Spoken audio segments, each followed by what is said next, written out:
नमस्कार, मैं स्नेहा तिवारी। आप देख रहे हैं माय भारत। चलिए नजर डालते हैं उत्तराखंड की कुछ अहम खबरों पर।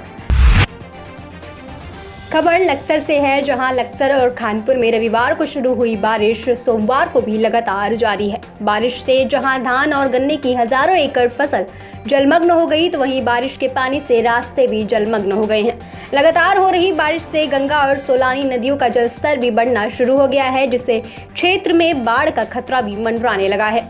आफत की बारिश ने ग्रामीणों में दहशत बढ़ा दी है। वहीं प्रशासन के सामने भी कई मुश्किलें खड़ी होती दिखाई दे रही हैं, जिसके मद्देनजर एसडीएम शैलेंद्र नेगी ने प्रशासनिक अधिकारियों और कर्मचारियों को अलर्ट पर कर दिया है और बाढ़ चौकियों पर 24 घंटे कर्मचारियों की तैनाती भी कर दी है।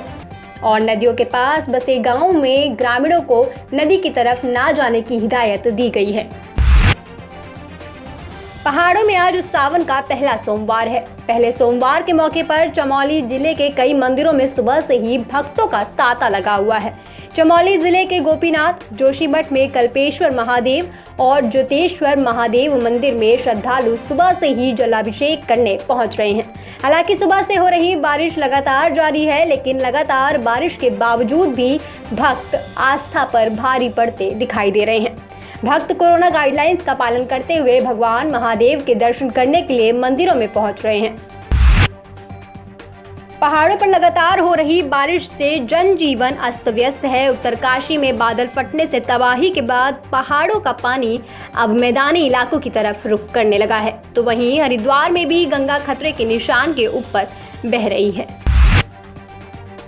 उत्तराखंड के पूर्व मुख्यमंत्री त्रिवेंद्र सिंह रावत रविवार को भविष्य बद्री सड़क मार्ग से चमोली पहुंचे। उन्होंने भगवान विष्णु के दर्शन किए। दर्शन करने के बाद पूर्व मुख्यमंत्री ने सुभाई गांव में ग्रामीणों से मुलाकात की, जहां उन्होंने अपने 4 साल के कार्यकाल में हुए विकास कार्यों के बारे में ग्रामीणों को बताया। चमोली के जोशीमठ में बिजली के ट्रांसफार्मर में अचानक से आग लग गई, जिसके बाद सूचना पर पहुंची फायर ब्रिगेड की टीम ने सुरक्षा को ध्यान में रखते हुए आग पर काबू पा लिया। चमोली के 9 ब्लॉकों के ठेकेदारों ने भुगतान न होने के चलते गोपेश्वर जिला पंचायत कार्यालय पर ताला जड़ दिया और विभाग पर कई सालों से बकाया पेमेंट के भुगतान नहीं करने का आरोप लगाया है। ठेकेदारों ने चेतावनी देते हुए बताया कि अगर उनका भुगतान जल्द नहीं हुआ तो मजबूरन भूख हड़ताल पर बैठ जाएंगे। हरिद्वार के मंगलौर में सैनी समाज के लोगों ने बीजेपी के प्रदेश अध्यक्ष मदन कौशिक का पुतला फूंक कर उनके खिलाफ जमकर नारेबाजी की।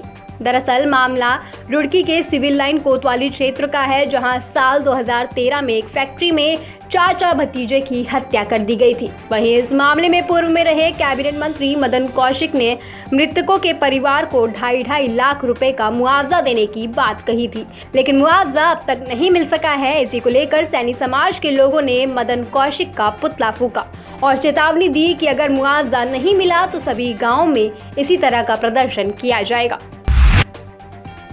उत्तराखंड स्पेशल में फिलहाल के लिए इतना ही। उत्तराखंड की तमाम छोटी बड़ी खबरों के लिए जुड़े रहें माय भारत न्यूज के साथ।